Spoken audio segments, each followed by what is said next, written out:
नमस्कार, साफ संदेश से मैं अनिल कौशिक। न्यूज़ अपडेट 7 बजे कार्यक्रम भादरा आसपास में आप सभी दोस्तों का स्वागत है। दोस्तों, कार्यक्रम की शुरुआत हमेशा की तरह मुख्य खबर से ही करेंगे और आज भी हम दोस्तों भादरा आसपास खबरें आपको विस्तार से बताएंगे। प्रमुख खबर आपको प्रदेश की और देश की भी बताएंगे। और दोस्तों, मंडियों के भाव आज रविवार नहीं होंगे, लेकिन मौसम का मिजाज आपको बताएंगे किस प्रकार से मौसम ने करवट बदली है और चक्रवात बनता हुआ दिखाई दे रहा है। दोस्तों, किसानों के चेहरे ज़रूर खिले होंगे। तो दोस्तों, शुरुआत करते हैं आज की प्रमुख खबर से। दोस्तों, भादरा के राजकीय अस्पताल में 1 करोड़ की लागत से बनेगा ओपीडी भवन। दोस्तों, कल विधायक बलवान पूनिया ने अपने विधायक कोटे से इसकी राशि जो है वो स्वीकृत की घोषणा की और बलवान पूनिया ने स्वयं इसकी कल नींव रखी और बड़ी संख्या में यहाँ कल लोग इकट्ठे हुए और एक कार्यक्रम के तहत बलवान पूनिया ने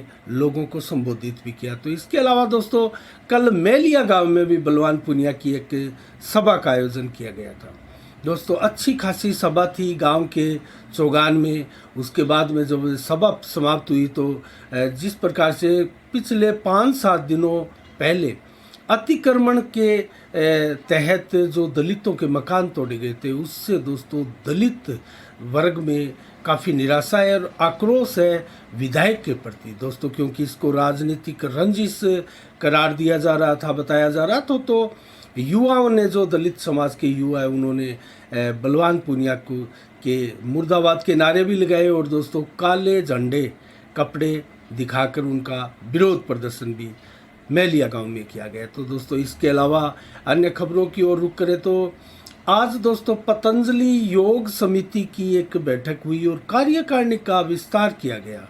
और कार्यकारिणी के इसके अध्यक्ष काफ़ी समय से प्रदीप गोयल है और उनका कहना है कि 18 वर्षों से योग की क्लासेज भादरा में चल रही है। दोस्तों, जो कार्यकारिणी नई बनाई गई है, जिसका गठन किया गया है, उसमें किन किन लोगों को शामिल किया गया है, उसके बारे में बताएं तो आपको सबसे पहले मुख्य अतिथि थे आज के पूर्ण सिंह, जो कि जिला प्रभारी है पतंजलि योग समिति हनुमानगढ़ के।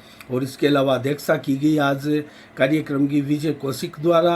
और इसके अलावा अन्य अतिथि जो रहे वो आत्माराम गर्ग, रवि चौहान, सुनील गहलोत और चानन राम के अलावा सुभाष बिश्नोई जो है वो आज के मुख्य अतिथि और अतिथिगण रहे।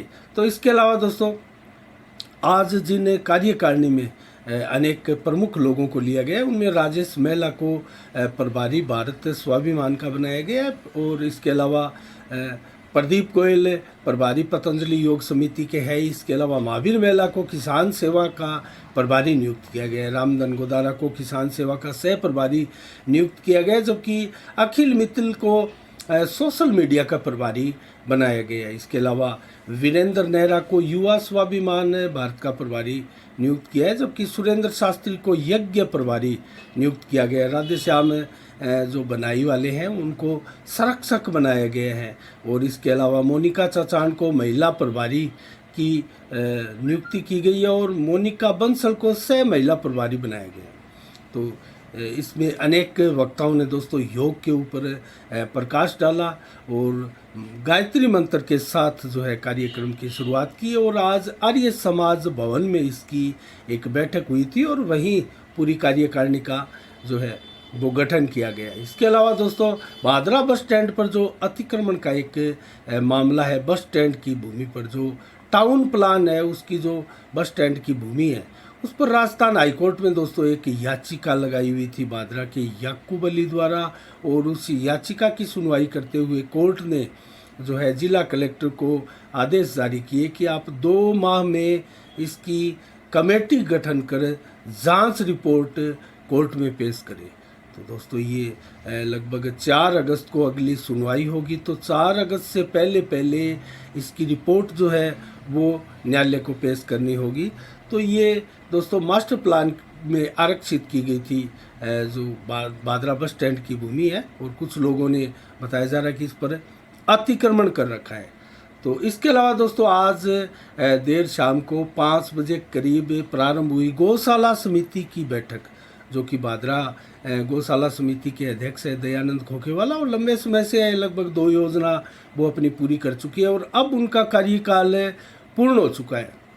उसको लेकर आज सभी गांव के प्रबुद्ध जनों की एक बैठक हुई और इस बैठक में बड़ी संख्या में दोस्तों व्यापारी लोगों ने इस बैठक में भाग लिया और देर शाम तक ये बैठक जारी रही और संभावना ये थी कि दयानंद खोखेवाला को एक बार पुनः गौशाला समिति की बागडोर सौंपी जाए, क्योंकि दोस्तों दयानंद खोखेवाला लगातार एक अच्छे गौ सेवक की भूमिका में और लगातार अच्छा कार्य गौ सेवा के रूप में गौशालाओं में कर रहे हैं और उनके नेतृत्व में जो नई एक गौशाला जो कल्याण भूमि के पीछे वहाँ पास में बनी है, और इसके अलावा दोस्तों एक भवन भी marriage place Kamdhenu marriage place के नाम से भी बनना अभी प्रारंभ हुआ है और उसका निर्माण लंबा चलेगा दोस्तों। तो कुल मिला के आज इस बैठक के नतीजे तो हमारे पास अभी तक नहीं आए, देर शाम तक बैठक जारी थी, लेकिन कल विस्तार से इसके बारे में बताएंगे। लेकिन संभावना दयानंद खोखेवाला को ही दोबारा बनाने की ज़्यादा दिखाई दे रही। तो इसके अलावा दोस्तों राजस्थान जन चेतना मंच के बैनर तले लगातार देहात क्षेत्रों में सीवर जो लगाने का कार्य है वो अनवरत जारी है और 5वां सीवर कल 21 मई को लाखनवास गांव में लगाया गया और इस शिविर में दोस्तों अनेकों लोग लाभान्वित हुए और डॉक्टर सुरेश चौधरी के अलावा डॉक्टर सौरभ तिवारी जो नेत्र रोग विशेषज्ञ है, विशेषकर नेत्रों की जांच इन कैंपों में की जा रही है और डॉक्टर सुरेश चौधरी स्वयं जो है हड्डियों के जोड़ रोग विशेषज्ञ है। तो इन सभी ऐसे जो रोगी हैं उनको लाभान्वित किया जाता है। तो दोस्तों कुल मिला के 143 लोगों ने स्वास्थ्य लाभ इसमें उठाया। 107 आंखों की जांचें भी हुई जिनमें विद्यार्थी वर्ग के लोग बड़ी संख्या में शामिल थे, आमजन भी इसमें शामिल रहे और 15 में दृष्टि दोष पाया गया जिनको चश्मे भी निःशुल्क वितरण किए गए। और इसके अलावा दोस्तों ये कैंप जो है वो लगातार जारी रहेगा और डॉक्टर सुरेश चौधरी का कहना है कि हमारा लक्ष्य जन सेवा है और लगातार हम ये जन सेवा करते रहेंगे। तो इसके अलावा दोस्तों अन्य खबरों की ओर अगर रुख करें तो डोभी के शीतला माता मंदिर में कल विशाल जागरण आयोजित किया गया। आज सुबह प्रसाद वितरण कार्यक्रम रखा गया था और दोस्तों ये जो 7वां विशाल जागरण था वो जागरण जो है धर्मवीर जांगड़ा समाज सेवी है दोस्तों, प्रमुख डोभी गांव के, उनकी तरफ से आयोजित किया गया था और स्वामणी का भोग प्रसाद वितरण आदि सारे कार्यक्रम उनकी तरफ से आयोजित किए गए थे। और राकेश जांगड़ा ग्रुप हरियाणा व राजस्थान के कलाकारों द्वारा भजनों की अमृत वर्षा की गई और अनेकों देवताओं की झांकियां दोस्तों निकाली गई और बड़ी संख्या में धर्म प्रेमी जन जो है इस जागरण में शामिल हुए और शिव गौशाला समिति के सदस्यों ने दोस्तों धर्मवीर जांगड़ा और उनके साथ पुणे से पधारे अनेकों गणमान्य अतिथियों का समर्थी चिन्ह प्रदान करके स्वागत किया गया। इस अवसर पर शिव गौशाला के सुरेश बेनीवाल, रमेश पुनिया, वेद प्रकाश राव और दयाचंद बेनीवाल के अलावा अनेकों पदाधिकारीगण शामिल थे। उन्होंने समर्थी चिन्ह भेंट करके इन सभी लोगों का स्वागत सत्कार किया गया और सरपंच सतवीर कुलड़िया के अलावा पूर्व सरपंच प्रताप फौजी भी यहाँ मौजूद रहे। चंपालाल जांगिड़, रोहतास जांगिड़ और जिंडूराम के अलावा चंपालाल सुथार, जय सिंह, दामू, सुभाष जांगिड़ आदि अनेकों शख्सियतें यहाँ मौजूद रही। तो इसके अलावा दोस्तों अन्य खबरों की ओर रुख करें तो केंद्र द्वारा पेट्रोल डीजल की कीमतों में कुछ राहत देशवासियों को दी गई है दोस्तों। एक्साइज ड्यूटी घटाई गई है और पेट्रोल लगभग 9.5 रुपये और 7 रुपये करीब डीजल सस्ता हुआ है। तो केंद्र सरकार के इस कदम की सभी जगह सराहना की जा रही है। लेकिन अगर दोस्तों राजस्थान सहित अनेकों राज्य भी अपना अपना टैक्स वेट जो है वो कम कर दे तो काफ़ी राहत लोगों को मिल सकती है, इसमें कतई दो राय नहीं। और पेट्रोल पर प्रति लीटर 8 रुपये एक्साइज ड्यूटी घटाई गई है जिसके चलते 9.5 रुपये का करीब पेट्रोल जो है वो सस्ता हुआ है और डीजल पर 6 रुपये एक्साइज ड्यूटी घटाई गई है जो कि 7 रुपये डीजल पर लगभग मानकर चला जा रहा है कि कम हुए हैं। और आज से ये लागू है दोस्तों। और प्रधानमंत्री उज्ज्वला योजना के तहत आने वाले सभी लोगों को 200 रुपये की करीब सब्सिडी फ्री की गई है। तो एक साल में करीब 12 गैस सिलेंडर दिए जाते हैं। उन 12 गैस सिलेंडरों पर जो है 200 रुपये की सब्सिडी जो है हाथों हाथ उनके खाते में, अकाउंट में आ जाएगी। तो ये फ़ायदा ज़रूर देशवासियों को मिला है। दोस्तों कहा जा रहा है कि जब जब चुनाव आते हैं तो ऐसी घोषणाएं राज्य सरकार और केंद्र सरकारों द्वारा की जाती है, लेकिन वर्तमान में फ़िलहाल कोई 2-4-5 महीने में चुनाव नहीं है। इस वर्ष के अंत में ज़रूर गुजरात में, हिमाचल प्रदेश में चुनाव है और अगली साल मध्य प्रदेश, राजस्थान सहित कई स्टेटों के चुनाव है। तो 2024 से पहले दोस्तों 1 दर्जन से अधिक राज्यों के चुनाव होने हैं। तो ऐसे में महंगाई जो है, महंगाई से त्रस्त आमजन दोस्तों करा रहा है और बिजली पानी का संकट फिलहाल गर्मी में दोस्तों राजस्थान में तो बहुत ज़्यादा लोगों को परेशान कर रहा है। तो अगर राजस्थान में पेट्रोल और डीजल पर राजस्थान सरकार भी अपना जो टैक्स है वो कम कर दे तो बहुत लाभ लोगों को मिल सकता है, राहत मिल सकती है। लेकिन हम आपको एक चीज़ बताएं तो देश में सबसे ज़्यादा पेट्रोल और डीजल पर वेट जो है वो राजस्थान सरकार ही वसूल रही है, लेकिन कम करने की बजाय ज़्यादा बढ़ाने की सोच रहे हैं दोस्तों। जिस प्रकार से लगातार फ्यूल चार्ज, सरचार्ज आदि बढ़ाकर बिजली के ऊपर बिजली उपभोक्ताओं की कमर तोड़ दी गई है, उसी प्रकार से पेट्रोल डीजल की भी सरकार की जो पॉलिसी है वो दोस्तों कहीं ना कहीं घातक है और जनता के ऊपर बहुत बड़ा बोझ बनकर भी दिखाई देती है। तो इसके अलावा दोस्तों अन्य खबरों की ओर रुख करें तो हम आपको एक ऐसी खबर बताने जा रहे हैं दोस्तों जो आधुनिक भारत में बहुत अहमियत रखती है। और आजकल दोस्तों जिस प्रकार का खान पान हमारा हो चला है, अनेकों बीमारियां लोगों को जकड़ लेती है और उसमें बहुत रुपया पैसा भी अस्पतालों में लगता है। तो आजकल सरकारें ज़रूर बहुत योजनाएं चलाकर 2 लाख, 5 लाख, 10 लाख तक का इलाज भी फ्री करती है, लेकिन इसके अलावा भी एक ऐसी आधुनिकतम मशीनें दोस्तों राजस्थान में नहीं पूरे भारत में लग चुकी है और 600 से अधिक ऐसी मशीनें पूरे भारत में लग चुकी है जिनमें आप एटीएम की तरह बटन दबाकर और उसका उपयोग करते हुए आप अपने शरीर से संबंधित 50 से अधिक जांचें करवा सकते हैं दोस्तों अपने आप। किसी आपको अस्पताल में जाने की आवश्यकता नहीं है और इस प्रकार से आप जो है आपको जांचों से संबंधित सारी चीज़ें वो मशीन उपलब्ध करवाएगी। जैसे आपको हीमोग्लोबिन की जांच करनी है तो सिरिंज और सारी चीज़ें आपको मशीन उपलब्ध करवाएगी और उसके अंदर एक ऐसा कॉलम भी होता है जहां आप वो अपने निकाले हुए रक्त की आप बूंदें डालेंगे तो वहां से वो है जो जांच करके आपका ब्लड किस ग्रुप का है, क्या आपकी रिपोर्ट है, वो रिपोर्ट सारी स्क्रीन के ऊपर आ जाएगी। और अगर आप चाहें तो ऐसी जांचों के आप प्रिंट भी वहां से निकाल सकते हो। तो इस प्रकार की सुविधाएं अब भारत में आने वाली है।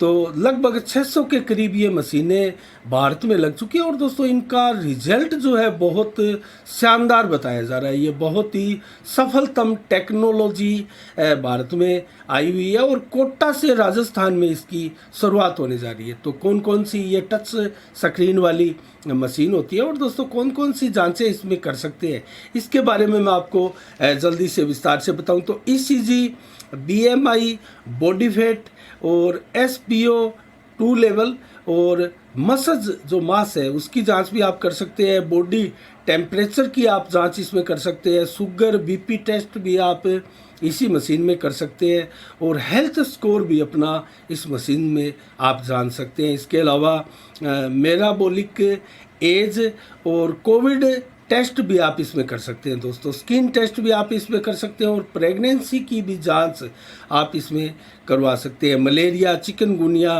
और टाइफाइड, किडनी टेस्ट आदि भी इसी मशीन में होंगे और HIV तक का दोस्तों टेस्ट इसमें हो सकता है और टीबी, निकोटीन से जुड़ी हुई अनेक टेस्ट भी इसमें होता है और आँख और कान से जुड़े हुए भी अनेक टेस्ट इसमें किए जा सकते हैं। तो कितनी बड़ी लाभदायक चीज़ है जो कि हमें किसी डॉक्टर या किसी अस्पताल में जाने की आवश्यकता नहीं है। पूरी की पूरी रिपोर्ट स्क्रीन के ऊपर आ जाती है। अगर आप चाहें तो उसका प्रिंट भी ले सकते हैं। तो कोटा से इसकी शुरुआत हो रही है और इस मशीन की उपयोगिता कितनी है आप इसका अंदाज़ा लगा सकते हैं, क्योंकि आजकल अस्पतालों में आप निजी हो या प्राइवेट हो, सरकारी हो, दोस्तों किस कदर भीड़ होती है और ओपीडी के लिए लाइन में लोग लगकर अपनी बारी का इंतज़ार करते हैं।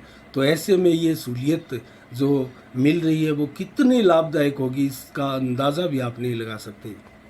इसके अलावा दोस्तों आज एक कार्यक्रम हुआ जयपुर में। सुरेंद्र बेनीवाल जो कि अध्यापक है दोस्तों, बहुत ही उम्दा शख्स है, उम्दा इंसान है और उनकी रचनाएं एक से एक बढ़कर उनकी रचनाएं हैं और जो कि गज़ल से लेके कविता से लेके अनेक व्यंग्यात्मक रचनाएं भी वो लिखते हैं। दोस्तों पेंशन बहाली को लेकर जो आंदोलन चला, उस आंदोलन में उनके द्वारा बनाए गए पोस्टर और कार्टून की चर्चा पूरे राजस्थान भर में रही। और राजस्थान में जयपुर में दोस्तों ये एक कार्यक्रम जो आयोजित किया जा रहा है उसमें उनको विशेष तौर से पेंशन योद्धा के रूप में उनका सम्मान भी किया जाएगा। और इस कार्यक्रम में NMOPS के राष्ट्रीय अध्यक्ष विजय कुमार बंधु मुख्य रूप से अतिथि होंगे और वो अपने हाथों से सुरेंद्र बेनीवाल को जो है सम्मानित करेंगे। कल और आज भी 22 तारीख को ये संपन्न हुआ। ये 2 दिवसीय कार्यक्रम था और इसका नाम जो है वो 2 दिवसीय दृढ़ संकल्प पेंशन शिविर के रूप में इसका नाम था। अग्रवाल धर्मशाला जो नंदपुरी बाजार जयपुर है वहाँ ये कार्यक्रम आयोजित किया गया। इसके अलावा दोस्तों अनेकों ऐसे कार्टूनों का विमोचन भी वहाँ होगा और सारे कार्टून पोस्टर जो सुरेंद्र बेनीवाल अध्यापक द्वारा बनाए गए हैं दोस्तों, उनकी सराहना बड़ी बड़ी शख्सियतों ने अनेकों मंचों पर की है कि जिस प्रकार से सरकारों द्वारा अभियान चलाया गया और अनेकों इस प्रकार के कार्टून भी सुरेंद्र बेनीवाल द्वारा बनाए गए और निःशुल्क ये सेवाएं सुरेंद्र बेनीवाल देते हैं। और उनकी रचनाएं दोस्तों हमने भी पढ़ी है और सोशल मीडिया पर उनकी फेसबुक वाल से वो अपनी रचनाओं को पोस्ट करते रहते हैं। तो आप भी उनकी रचना पढ़ेंगे तो आपको बहुत सुकून मिलेगा। और दोस्तों इतनी गहरी रचनाएं उनकी शब्दावली जो है वो बहुत शानदार और उनकी पकड़ जो विषय वस्तु पर है दोस्तों वो देखते ही बनती है। तो सुरेंद्र बेनीवाल का ये सम्मान दोस्तों कहीं ना कहीं बादरा वासियों का सम्मान है, क्योंकि बादरा के होनहार एक अध्यापक एक टीचर है सुरेंद्र बेनीवाल। तो इसी के साथ दोस्तों आज के खबरों में इतना ही। और अब मौसम का मिजाज हम आपको बताते हैं दोस्तों। मौसम ने अचानक करवट बदली है और पूरे क्षेत्र में कल जिस प्रकार से हरियाणा में हिसार आदि आसपास के क्षेत्रों में जमकर बरसात हुई, हमारे भी यहाँ हल्की बूंदाबांदी हुई थी जैसी संभावनाएं मौसम विभाग द्वारा व्यक्त की गई थी। हमने भी आपको बताया था। आज भी दिन भर दोस्तों बादल जो है वो छाए रहे थे। और इसके अलावा दोस्तों सबसे पहले मैं आप बताऊं आज का दिन की जानकारी दे देता हूं। 22 मई को क्या विशेष दिन है। 1972 को आज ही के दिन राजा राम मोहन राय का जन्म हुआ था और दोस्तों उनको आधुनिक भारत के जनक के रूप में जाना जाता है। और आज विश्व जैव विविधता दिवस मनाया जाता है जो कि 1992 से लगातार अनवरत मनाया जा रहा है। और दोस्तों पेड़ पौधे जीव जंतु मिट्टी हवा पानी पहाड़ महासागर नदियाँ और दोस्तों पठार इन प्रकृति की अनमोल चीज़ों को दोस्तों हम सहेज कर रखें, उनका संरक्षण करें। और यही चीज़ें हमें ये जो दिवस है विश्व जैव विविधता दिवस जो है वो सिखाता है। तो इसका हम अपने आसपास पशु पक्षियों का गर्मियों का समय दोस्तों हम बार बार ये चीज़ें बताते हैं आपको। परिंदे बांध कर भी आप उनके पानी की व्यवस्था कर सकते हैं दोस्तों। जल पानी और अन्न जो है वो इंसान के लिए इस पृथ्वी पर रहने वाले प्रत्येक प्राणियों के लिए कितना अहम है इसका अंदाज़ा आप लगा ही सकते हैं। तो ये व्यवस्था हम सबको मिलकर करनी चाहिए। इसके अलावा दोस्तों आज 22 मई को दिन भर 41 से 43 डिग्री टेम्परेचर आज रहा। ज़्यादा गर्मी आज नहीं पड़ी, गर्मी से राहत मिली और लगभग बादल जो है 40-50% आसमान पर छाए रहे। और आसमान पर वो जो बादल छाए रहे थे दोस्तों, वो लगभग परिवर्तनशील मेघ भी उनमें बहुत से बादल थे। और यही रीज़न है कि आज रात्रि को आज कुछ ठंडा मौसम भी हो सकता है और बरसात भी आ सकती है। 0.1 mm बरसात की आज मौसम विभाग द्वारा भविष्यवाणी भी है। तो रात्रि को भी लगभग 30% बादल आसमान में छाए रहेंगे। और इसके अलावा कल 23 मई को दोस्तों बहुत खास दिन है और मौसम ने एकाएक जो करवट बदली है, इसका नमूना हम कल देखेंगे। और 31 से 37 डिग्री ही मात्र कल दिन में टेम्परेचर रहेगा और 34 से 38 डिग्री मात्र कल दोपहर को रहेगा। तो मैक्सिमम 38 डिग्री टेम्परेचर रहेगा, काफ़ी राहत मिलने वाली है। और 27 से 30 डिग्री टेम्परेचर शाम तक रहेगा। इसके अलावा दोस्तों दिन में 80% बादल छाए रहेंगे, तो दोपहर को 100% और शाम को फिर 70-80% तक बादल छाए रहेंगे। और दोपहर तक दिन भर में बरसात का मौसम बना रहेगा और ओले भी जमकर गिर सकते हैं दोस्तों। हमारे भादरा आसपास क्षेत्रों में ओले पड़ने की भी पूरी संभावना है। और बरसात भी मैं आपको बताऊं तो भारी बरसात की भी चेतावनियां हैं। 15 mm बरसात तक कल हो सकती है दोस्तों, तो इसकी चेतावनी है। और कल रात्रि को मौसम अगर मैं बताऊं तो 31 से 35 डिग्री टेम्परेचर रहेगा। रात्रि को लगभग गर्मी ज़्यादा आपको नहीं सताएगी। 14 से 18 किलोमीटर की रफ्तार से हवाएं चलेगी और लगभग 96 से 100% बादल छाए रहेंगे। तो संभावना रात्रि को भी हल्की बरसात की बनी हुई है, लेकिन दिन भर बरसात ज़बरदस्त भी हो सकती है दोस्तों। और 14 से 36 किलोमीटर की रफ्तार से हवाएं चलेगी। तो ये हवाएं ज़रूर बादलों को हमारे क्षेत्र से आगे ले जा सकती है, यही कारण है। अन्यथा बरसात जो है वो जमकर हो सकती है और पूरे दिन कल बरसात का मौसम रहेगा। ओले गिरने की भी संभावनाएं हम आपको बता रहे हैं कि मौसम विभाग द्वारा बताई गई है। तो ये रहा दोस्तों आज के शाम के 7 बजे के कार्यक्रम में मुख्य समाचारों का जखीरा। तो दोस्तों आज के लिए इतना ही।